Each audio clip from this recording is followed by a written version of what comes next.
Welcome to Ignite Intimacy, a podcast exploring intimacy, romantic relationships, sexuality, and everything that relates to these hot topics. We're going in. Are you ready? This is your host, Laura Aisha. Let's do this. Hello, Ignite Intimacy community. This is your host, Laura Aisha, and thank you so much for tuning in for another hot conversation here with us on Ignite Intimacy.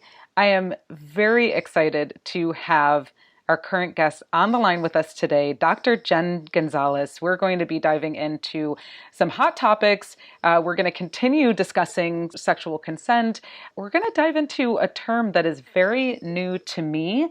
It's called micro-cheating. So I'm very interested to find out what exactly that is. What does it mean?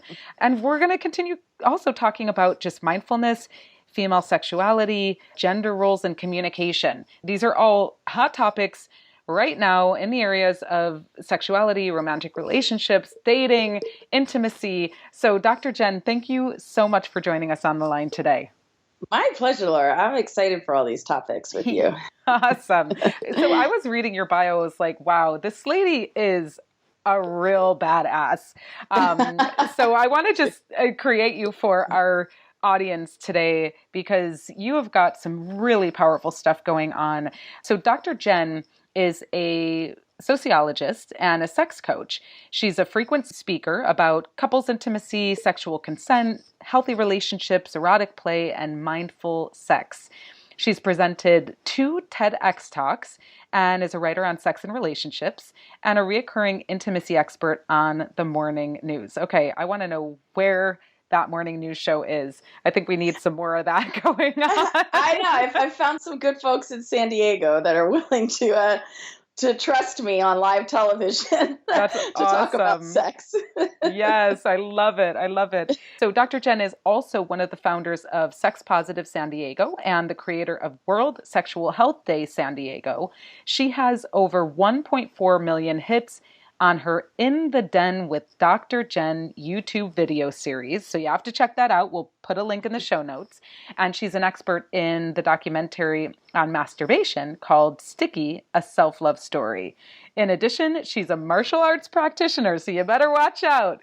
She was recently promoted to black belt in Korean karate and truly is a woman with many skills and many talents and lots of power. So Dr. Jenn, thank you so much for joining us. Thank you so much, Laura. I appreciate that. Oh, this is amazing. So let's talk about this first topic that we were just kind of, discussing before we pressed record here today, consent. We've been talking a lot about consent on the podcast, which is a good thing because there have been a lot of very muddied, blurred lines on the topic of consent and just a huge gap in education around consent, what it looks like, how to ask for consent, what you should ask for consent for, and how things can get really messy really quickly when your communication is not on point. So talk to us a little bit about from your viewpoint, from the work that you do with your clients and in the world. Let's dive into consent. Yeah, and there's so many directions to go with it, but I would say, my educational background is as a sociologist. And so that's where I often start the conversation around consent in that, as kids, we're not taught to have autonomy over our bodies. For example, Aunt Sally gives you a gift or something, and you're supposed to give her a hug and kiss, whether you want to or not, right? And it's considered rude if you don't. And so we hear that from a young age that it's actually rude to want to have autonomy over your own boundaries of who physically is touching you or that you're interacting with. And then in particular, there's just a lot of gender role socialization that by the time we're hitting teens and adults and becoming, sexual beings under our own terms, we just have so much ingrained in us. And particularly for women, there's just a lot of passivity around, that someone else has more sort of ownership over our bodies than we do. And just a lot of fear around the social awkwardness of standing up for ourselves or rocking the boat in Mm. in a situation and making it uncomfortable. And I Mm-hmm. hear that over and over again from young women in particular. Like, it's easier to go along with something that they don't want to do sexually than to stop it and then to rock the boat. Oh yeah.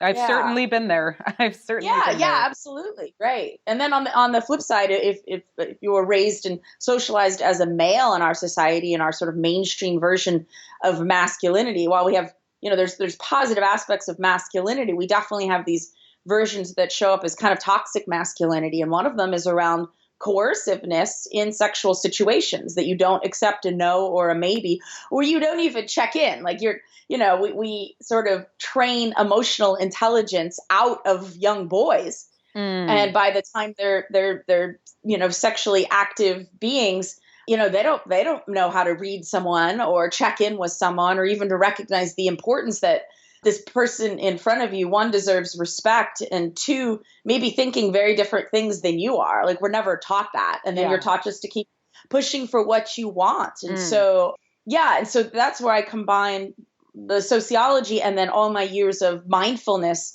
and compassion training, of really encouraging folks, like, we need to know ourselves better and our motivations and develop those emotional intelligence skills. And then, we need to care about the person in front of us and be mindful of what's going on. And if somebody's a no, a maybe, and what that feels like compared to a hell yes. And when somebody's enthusiastic Yeah. sexually, Yeah. and to recognize those are very, very different things.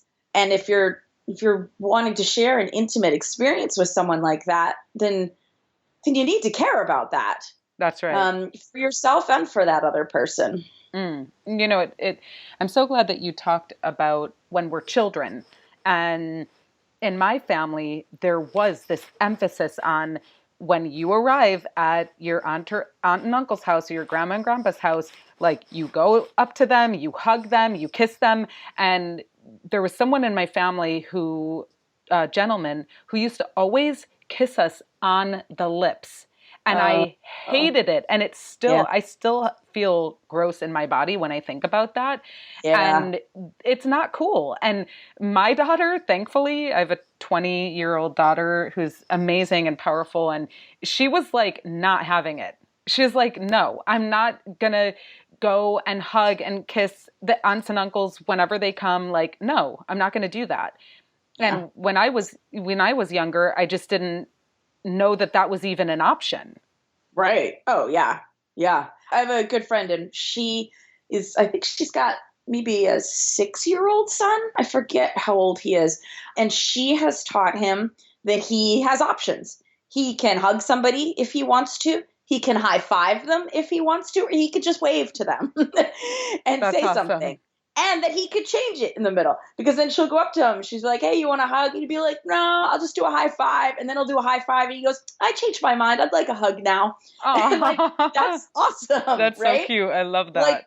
to instill that, I keep using the word, the autonomy over his body and his boundaries, but then also to instill in him that he's checking in with himself of what feels right.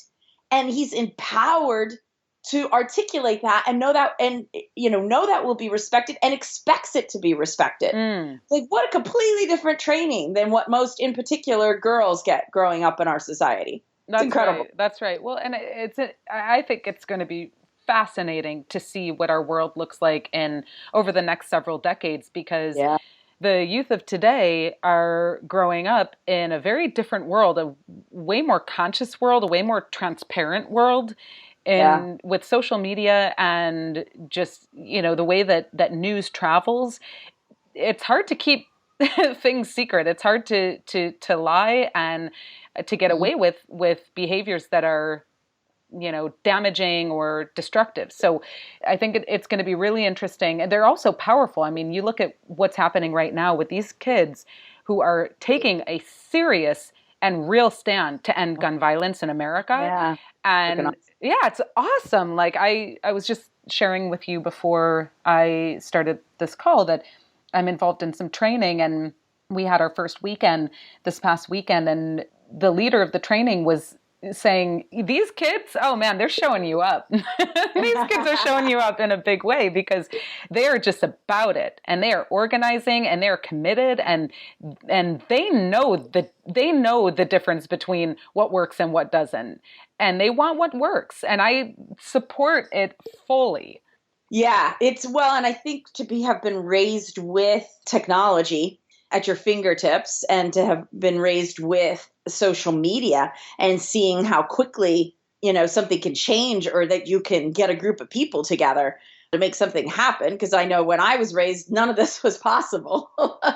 We couldn't affect change that quickly, or we couldn't gather a group of people within hours and make something happen, and and get a hashtag behind it and all of that. So yeah, they're harnessing their greater social awareness and social consciousness and compassion with, I think, a sense of power that's brought through technology and social media today. And it's really amazing, and it's beautiful. It's in the name of compassion and making positive change towards safety and care for all. Yeah. Mm-hmm. Yeah, absolutely. Yeah, I was just I'm listening to Ta-Nehisi Coates' book Between the World and Me on audio, which is I love the audiobooks where the author actually reads the book, because you just get a sense of them and their story. And if you haven't read it, if you haven't heard about it, please check out this book, Ta-Nehisi Coates, Between the World and Me. It came out a couple of years ago, I believe, and it is a letter to his son. And he talks so much about the body and ownership of the body, and how people of color in America, like whites, took ownership of their bodies, and still are. And that's part of what this stand against gun violence is about, and taking a stand for our bodies, for all of us, for all human beings, no matter your skin color, your culture, your religion, where you come from, your beliefs, none of it. It's like I envision a world where we all have ownership over our own bodies. Yeah. And respect from others that you have a right to have that. That's right. So when you said that, it just really ignited something within me, thinking about this book that I'm listening to on tape right now, Ta-Nehisi Coates. It's a fascinating and disturbing account of how others take ownership over our bodies. And so what we're doing here with this podcast, what the work that you're doing in the world, Dr. Jenn, the work that so many others are doing in the world, the work that these teens are doing to get up and stand up for what they know is good and right in the world for all people, is taking responsibility for our own bodies, taking ownership of our own bodies, and respecting that of others. So we are in powerful times right now. So tying consent into sexual harassment and the Me Too movement, we had some sexual harassment training at this program that I'm in this weekend, and I started to realize how blurred the lines can get between consent and sexual harassment, and what may be okay for one person but isn't okay for another person. And let's talk about consent as it relates to speaking about certain things around other people, touching other people, even if it's simply just a hand on the arm or, a hand on the back or something like that. Yeah, this is hard. I think I love the level that we are talking about this now with Me Too, because it is, for many folks, it's incredibly validating to be like, oh yeah, this has happened to me my whole life. And then Me Too, and Me Too, Me Too. And for folks that are the ones more doing it, which does tend to be men more so, the recognition of like, oh my God, one, this is everywhere. And two, like, oh shit, where have I done that? And where did I know maybe that I was doing it? It was slightly inappropriate, but I was like, it's just a joke, or it's so minor, or, where did I not even realize I was doing it? Mm-hmm. And I think there's oh, I can't remember his name. It's Dan something, maybe Dan Harmon or something. A few months ago, I just listened to it recently. He had an apology to somebody in his workplace. And his apology was really powerful about the sexual harassment that he had done and his reasons behind it, and kind of opening his eyes, and how he was like, yeah, I was a really shitty guy. And the lack of recognition of, when you are in a place of power, that really does create a dynamic, and that really does, that comes with a responsibility over those folks that you have some power over in a workplace. And so your, sexual joking, or your touching, or like, you're going to get away with a lot because of being in a position of power. And you need to be responsible with that, because that absolutely impacts, that employees' ability to do their work, ability to feel good about their work, how they get viewed by others. Because in this example, this woman was like, she goes, I'm good at what I do, and I do good work. She goes, but then I started questioning myself. Like, wait, did I only get to be the writer on this show because you liked me, or you were hoping to get something from me? And now I can't even take ownership of my own strengths and my own successes. And they get undermined in this context. And then they get undermined by others, and then people are whispering behind the scenes, and like, and on the receiving end of it, you did nothing. So there's so many nuances to the power dynamics of it, let alone just this like discomfort of, somebody showing you an inappropriate picture. Because I think for many women, it's like, you're in the workplace because you want to freaking get work done. That's right. You want to do a good job. You want to use your brain. You want to make money. You want to be able to pay your bills and take care of your family, or pay for school. And you want to advance in your career. You just want to survive. And then when you add in this dynamic, all of a sudden it's like, you're not in your head. You're in this self-consciousness in your body. Because you're being perceived as your body, and which circles back to which you don't really have control over. Someone else has control over that, and what they're perceiving your body, or if they're touching you when they pass, when they want. And so it's this lack of autonomy again. But there's just so many nuances about it, that in particular with the Me Too thing, I've been hearing from so many men, and what I've been reading is like, they just don't know. And honestly, that's hard shit to know if you're not in one of those positions. And it's hard when you're taught that this is just playful and fun, and hey, a little flirting and all, like, that adds excitement and fun to the day, which is true. Yeah. Like, it is true. Like, that, it adds some like vitality to your day, of the drudgery of your day, and some excitement, and you get neurochemicals from that. So that's absolutely legit. However, you got to weigh that with all of these nuances of the potential negative consequences for the receiving person. Yeah. Well, and then also is, some people are not comfortable, but they're not comfortable saying they're not comfortable. I've certainly been in situations before, and I feel like I speak my mind pretty confidently. However, I've certainly been in situations before where I've been uncomfortable, but really didn't want to like screw it up for everyone else, or like be that person that's like, it's like, see, there are so many nuances, and some things that may affect me one day won't affect me another day based on where I'm at. So it's interesting to just look at it and look at the whole thing. And there are all of these, it's like, I just started to think about how so many different things could be called sexual harassment that I didn't even think would be called sexual or considered sexual harassment. So can you give an example of what surprised you? Because I'm just curious. Yeah. So just, I think the mention of, okay, so there was a mention of sex toys.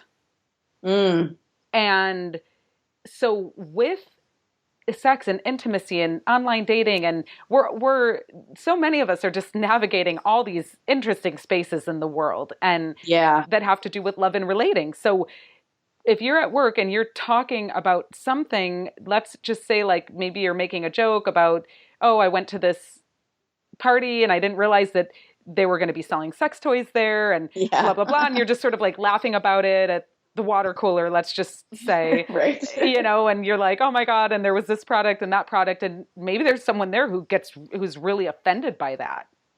I mean, from what I understood, that could be considered harassment on some level.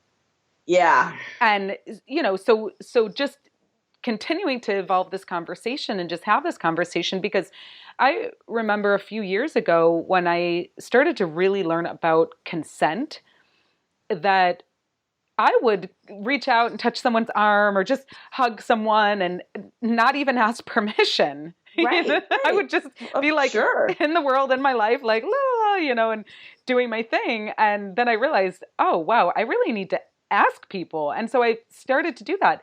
Can I give you a hug? And yeah, it feels good to do that, but it's awkward at first. It's awkward totally at first. But I also just realized, wow, how many years have I been living in my life as an adult and didn't even think about asking people if I could give them a hug or not. Just kind of going in for the hug, Right. Yeah. Depending on how you were raised or what culture you were raised in or just any of it. Right. Exactly. Mm-hmm. Yes. And culturally, there are so many cultures around the world. I just took my first trip to Mexico, which was absolutely amazing. Highly recommend it. Mexico City is just a wonderful, dynamic, deeply cultural, amazing place. And I was also in San Miguel de Allende, and just very similar to France or Italy. When you meet someone, they give you a kiss on the cheek and you don't know who this person is, but that's just sort of like their way of being there. And I personally love that. Like, I love that particular culture. It's so intimate. It creates connection, and it's not, from what I've experienced, it's not creepy. It doesn't feel creepy to me. But I could, understand that if that felt creepy or uncomfortable or weird to someone else. So it's culturally based. It's, societal based, religious, like where are you from? What are your roots? Where are you at now in the world and with your own belief system and ways of being in the world? And I guess just like really, for each of us, identifying what works for us, what doesn't, and then being willing to take a stand for that in the world and hold others accountable. Yeah. And there's so much in what you're saying there, because these are such like nuanced topics, and the one thing, like you just at the end there, you were just saying, take a stand for it, which is definitely not comfortable, right? Because it means you feel like you're creating a socially awkward situation. And generally, we're innately social creatures, and that feels really bad inside of us, like, somatically, to talk about mindfulness, like it feels really uncomfortable to do that, to rock the boat, to stand up and, voice it in that way. And then especially, you don't know, it could be used against you. Somebody might call you a bitch. Somebody might get angry at you. So particularly for women, there could be fear around that. But I want to play devil's advocate a little bit. And I don't have an answer for this, but I think I want this to be part of the big picture conversation around this is, say in the workplace, we spend most of our waking hours there. That's where, folks are. And that there is to be able to share who you are and talk about your day and that funny party you went to be able to, reach out and touch somebody because that's how we show, like, that human connection is how we show support for others. That's how, right. A hand on a shoulder or somebody's upset about something, like that's how we, instead of feeling like we are isolated and alienated in the world, that's actually one of the ways we connect with other people. And so, to kind of play devil's advocate about the other side of it, like, where do we then also be building resiliency in ourselves and be recognizing intent in others? Like, okay, that person touched me and didn't ask, but like their intent was fine. And I can choose to put, positive meaning on that instead of put negative meaning on any time somebody touches me or hugs me without permission. And I know, like, this is the opposite of the direction we're going with consent. But in the long run, I think to make this sustainable in our society and really speak to the connection that we all want and crave as humans, I think we need to make this conversation much more nuanced than it is and much stickier than it is, because it's really not a black and white. And I get in the workplace and, HR people and stuff like that, they need to make it as black and white as possible. I just don't know how in the long run, that's just not going to work. I mean, what I most think is that we need continual mindfulness training. We need gender role training and awareness. We need mindfulness training about ourselves and others. We need compassion training. We need all of those. Again, it's all emotional intelligence and social intelligence, and building communication skills around that, and like that type of awareness and really resiliency in our ability to feel empowered in our communication and our knowledge of ourselves. I mean, that's my long-term project in life, much bigger than my lifetime. But like, that's the stand I take around all of these things, because I think that's the only way we're actually going to make sustainable change, that both sides feel understood and not disempowered. Yes. Yeah, absolutely. Absolutely. And I'm not interested in living in a black and white world.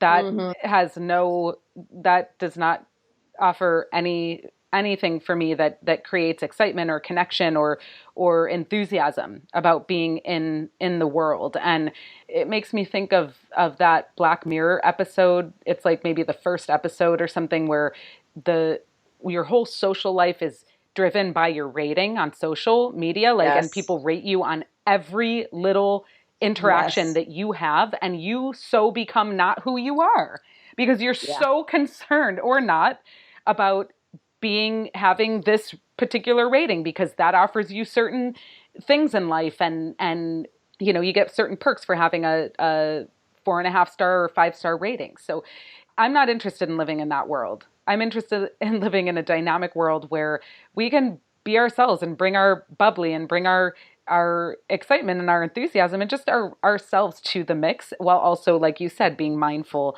about who we're being, how we're showing up, what works for us and what doesn't, and then being able to take responsibility for that, which takes your own level of personal development to understand how you're impacting a space or a person or a group, and then also to be able to say, hey, that actually doesn't work for me, and this is why. And so I would appreciate if you would not XYZ. Yeah. And to me, because there's like cultural diversity training and cultural competency and all. And I really like the word cultural humility, and the recognition that anybody that, depending on sexual orientation, gender orientation, racial, ethnic background, religion, age, where you were raised, that recognition that and that, can go down to much more nuanced demographics than that, but at least at this broad level of demographics as related to cultural training around that, to recognize that, to have humility about recognizing we don't know what it is to stand in someone else's shoes. And the best we can do is have humility around that and recognize, I don't know what that is, but I recognize it's different than the assumptions that I make and what I think is quote unquote natural and normal. And that requires a lot of humility to do that, and to recognize that maybe your way isn't quote unquote the right way, even though that's what's natural and normal for you, and just give the space for other voices around that and to have respect around that. That's right. So this is great. I'm so glad that we're talking through all of these things, because I'm getting a lot out of this conversation, and I trust our audiences as well. So we're going to get to microcheating in a minute. However, since we're on the topic of mindfulness, let's dive into that a bit as it relates to the messages that society and the media tell us about female sexuality and male sexuality. Yeah. So, at its core, mindfulness is present moment awareness without judgment. And that second part is important. So, it's the idea that, the past has already happened, the future hasn't happened yet, and all we have is right now in this moment. But generally, we're so lost in our thoughts of rehashing the past or worried about the future that we're missing this present moment in its joy, in its discomfort, in its awkwardness. And mindfulness training in mindfulness is learning skills to stay present with whatever's showing up in the moment. And so that's, reflecting on your thoughts or your beliefs or the meanings that whatever's happening now has for you, as well as your emotions, and then as well as the somatic aspect, which means like literally where are you feeling it in your body. You're like, oh, my heart's pounding. I'm feeling constriction in my throat. I'm afraid to speak because then if I think I say something to this man that joke he said was inappropriate, then I'm afraid of what's going to happen, and that goes to fear, and then I feel that as a dropping feeling in my stomach. And so, I mean, mindfulness really as a training is learning to sit with discomfort in the moment and not, running, numbing, or distracting ourselves, nor lashing out or shutting down. And usually, one of those group of things is what we're trained to do because we've just been taught from a young age that this social awkwardness or shame or embarrassment or fear or disappointment is just so uncomfortable to be with. And it is. It's physiologically very uncomfortable. And the meaning it has for us, that whatever pattern we created in place to feel better is what happens in those situations. And so mindfulness is learning how to actually stay present with that discomfort and then make healthier choices or choices that feel more authentic to you and that you're proud of after the fact instead of just whatever your automatic pattern was, which, we all have. So, I mean, around sexual topics in our training, we're all trained from a young age of what it means to be a sexual being based on whatever, gender was assigned to us at birth. And there's little space for reflection on what that means, or like good girls don't and boys will be boys. And that just creates a lot of automatic patterns in us. And then when those patterns or those gendered expectations don't match what's actually happening in any moment of what feels right for us, we don't necessarily really have the skills to be able to do something different. And so like around consent, so many women that I talk to are like, yeah, in so many situations, I didn't want to move forward with what we were doing, but I didn't know how to stop it. And, mindfulness teaches us, a mindfulness activity around this is to reflect back and think on times that you went along with a sexual situation that you didn't want to, and to actually journal on it, be like, what was going on for me? What were my beliefs? What were my fears? What meaning did that have? Where did I carry that fear in my body? And to even go through an exercise where you make yourself sit with it and be present with it and maybe cry through it or feel the anger and rage and breathing through it and knowing, okay, I'm okay. It's okay for me to sit with all of this awkwardness and then to start planting the seeds of like, what would I like to do differently next time? And not in a way of like being a victim or like beating yourself up, not in blaming yourself, but in taking responsibility that this showed up in my, chessboard of life and this isn't working for me. Yeah. So how can I start to learn new skills and try things differently? Sure, absolutely. And I would add that if there's any sense of a loss of power or control around that, get support, call a helpline, reach out to a therapist. Dr. Jenn does a lot of work with people as a sexologist and a sex coach. There are plenty of people out there who are working and coaching others and working in a more of a therapeutic way. If you're feeling like you don't know even how to get into that conversation without making yourself royally bad and wrong, or it's triggering past trauma, or you've been traumatized, get some professional help to support you in that process, because some of these emotions you can be in an experience as an adult and it triggers something from your childhood or from your teen years and it can get messy. Absolutely. Yeah. And in particular, if you have repeated experiences of this, if you were overpowered in some way, there's so much trauma around this and it lives in us. And to be able to trust someone again, to trust yourself again, to work through and often, somebody that's a victim of circumstances like this, but there's a lot of blame and there's a lot of shame and there's a lot of guilt. And it's just like, it's so messy. And again, that's because that's what we're taught a lot of bullshit around this by our society. So if you've had experiences and you feel like you're carrying that in a really deep way, find someone to facilitate some, healing and therapeutic work. And know, like, and regardless if you're like, well, it's not that serious, whatever layers you uncover are going to be super empowering to you in the long run, because we all carry baggage around sex in one way or another. You can't be raised in American society and not carry baggage around sex. Mm-hmm. So, regardless of how serious or severe you think your situation was or not, there's so much value in that in terms of just getting clearer with yourself and, and what you learned and experienced that you're carrying with you, which again, we all do, that's just no longer serving you and literally like insults your soul and like the bullshit from others. And to be able to release that and move forward, which takes a lot of courage. It's a lot of digging deep and having the courage to do that. It's a warrior's path for sure. Oh yeah. But you come through the other side and like you really get to move through the world in a much more empowered way with a voice, a vulnerable, authentic, yet powerful voice, and stand for yourself. It's incredible. And so just so that people know, if they want to reach out to you for some support, how can they get in touch with you?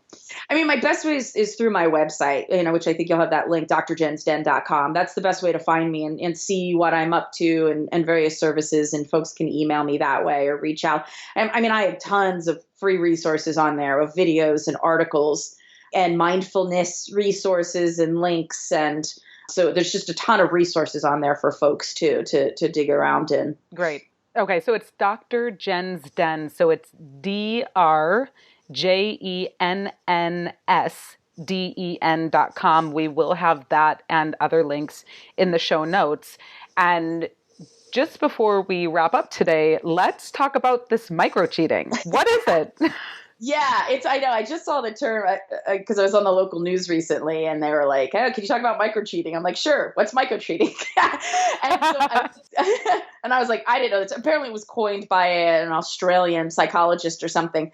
And I think I've seen it kind of used a couple different ways. I mean, I think the basic idea behind it is that, you're sort of flirting or, emotionally interacting with someone when you're otherwise in, a committed monogamous relationship and have a partner. But you haven't really crossed, you haven't crossed a physical line in any way. And so I think that's sort of the broad definition of it. What I most like about it and how I use it, micro cheating, is specifically around technology. Because, we wouldn't have this conversation 10 years ago, probably, because we didn't have social media in the same way, texting. It was only 2012 or something that I think we crossed the line that over 50% of folks in the United States had smartphones. And that was a big crossing a line in our country around technology and access. And then especially around our communication with others, our quick communication with others. And so micro cheating along those lines is the idea of, and it's like our exes never go away, or that person in your workplace who, you have a little fun flirting with or whatever. And the next thing you know, it's, Saturday night, you've had a drink or something and something pops up from them and you're kind of, messaging and flirting back. And so, some of this, can it be harmless? Sure. But the bigger question is, are you doing stuff that you are hiding from your partner? And that's the biggest sort of tell around whether this is problematic. Are you giving sexual energy, emotional energy to someone else and that you are hiding it from your partner? You're turning your phone away. If they saw it and read the message, they'd be like, "Dude, what the hell are you doing? You having an affair with this person?" Mm-hmm. Now, it does, I do think, especially for younger folks, jealousy can be rampant even when somebody hasn't done something wrong, because it requires, to really be in a mature, loving relationship, committed relationship with somebody. That requires a lot of ability to sit with insecurity and ability to trust somebody. So, I mean, I do know sometimes people hide things from their partner because their partners are absolutely unreasonable. But then you need to look at, why you're in this relationship in the first place. But the bigger picture around micro cheating is, otherwise, if you're in a trusting, loving, communicative relationship and you're doing shit that you are hiding from your partner and that if they read your messages and the flirtation that you have in there or the emotion that you're, sharing with this partner, your deep struggles or something like that, then that's something to look at, because that's energy that would be really powerful if you directed it towards your partner or moved to your partner and was like, "You know what? I'm feeling like I can't share these topics with you. Can we talk about that?" Or I'm feeling like I'm not getting the flirtatious vitality, fun energy that we used to have. Can we work on that together? Because I don't want to feel tempted to seek it elsewhere. Yeah. Those are really mature conversations to have. And micro cheating it's too easy. It's too easy in today's world. And I think a lot of folks are very mindless about it and be like, it's just fun. It makes me feel good. It's harmless.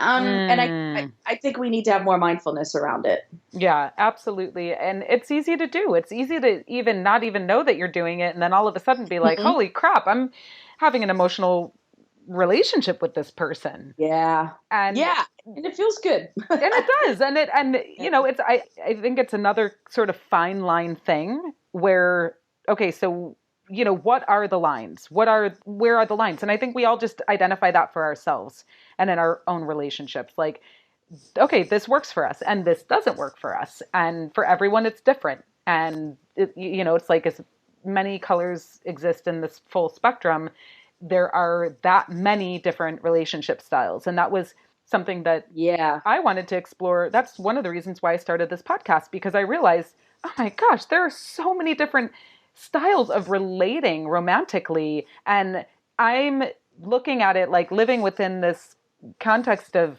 monogamy or cheating or being single. And it's like, that's like barely scratching the surface as far as Yeah. what actually Yeah. Yeah. exists. So, Yeah. And I mean, that would be amazing if couples would sit down and talk about those boundaries. But the only folks that I know that are folks that are doing open relationships or polyamory or swinging or, alternative sexuality or BDSM communities. Like those folks tend to have greater skills in communication around mhm. boundaries and their wants and needs because they're really getting into nuances, because they're playing outside the realm of traditional monogamy. And the thing is, most people play outside the realm of traditional monogamy. They're just not talking about it Exactly. and being responsible with it. And so, right, I would love for people to be like, hey, so I noticed this X popped up and was kind of asking me some questions. And I do like this person and they used to be a good friend. But like, I started sharing stuff. And then I was like, I don't know how you'd feel about that. So let's talk about that. hmm And like, that would be amazing if that was the norm in all relationships. And then you'd be like, wow, that makes me feel really uncomfortable. But I know you're actually not doing anything wrong. And I do trust you. Let me see, is this, my work to work through with some mindfulness and to sit with the discomfort of this and be okay, because I don't want to tell you what you can or can't do. And I do trust you. I mean, just that level of awareness and nuance and communication, I think is a nice goal and intention for folks to work towards. And that requires a lot of personal growth to get there. We're not trained in that way growing up. Absolutely. And I would even go so far as to say essential. Like this is an essential thing that I am stepping into in my own life and my own relationships and being more bold and courageous about talking about this stuff and not leaving mess in the mix, like actually addressing stuff and saying Yeah. like, wait, actually, you said, like, I heard you say this thing. Did I hear you correctly? And actually that doesn't work for me. And what did you mean by that? Just so I understand. And Awesome. Yeah. yeah, and so just really encouraging all of us to take a stand for healthy relating in the world with ourselves, each other, and those who we haven't met yet.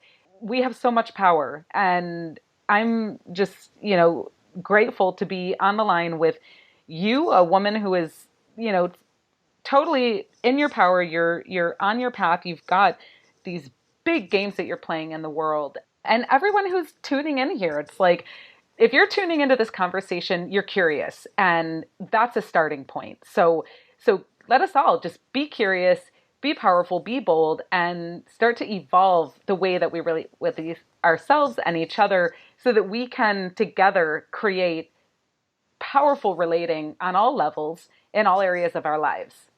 Absolutely. I love it. Dr. Jenn, it has been so wonderful to have you on the line. Please check out Dr. Jenn. She is at drjensden.com. It's DRJENNS den.com. We'll have that in the show notes. She also has Facebook and Twitter, Instagram, YouTube is Dr. Jen's Den as well. Some powerful videos there that you can check out for more education, more resources. And Jenn, it was so wonderful to have you on the line today. Likewise, I loved how we had so many topics we want to talk about, and it flowed beautifully. So thank you. You facilitated really wonderfully. Thank you. Awesome. Well, thank you so much. And Ignite Intimacy community, you heard it here. Another hot conversation. Please go to iTunes, leave us a rating and a review, subscribe to our podcast, share it with your friends, and holler at us. Let us know, what did you get from this conversation? What do you want to hear more of? You can contact us at hello@igniteintimacy.com. And we're just sending y'all so much love out there. Be bold, be powerful, stay strong, stay open, and fill your heart with love and light. And we will see you on the next one. Ciao for now. Thanks for tuning in to another conversation on the Ignite Intimacy podcast hotline. We love that you choose to spend your time with us. Check us out at igniteintimacy.com. Subscribe to us on iTunes and leave us a review and a rating. It helps more people know about us. We love to hear from you. You can email us with questions, comments, or suggestions to hello@igniteintimacy.com. And tell your friends. Music was arranged by Jason Pfaff and Mike Corey, and this podcast is produced by yours truly, Laura Aisha. Thanks again, and we'll see you on the next one. In the meantime, let your light shine bright and ignite your intimacy.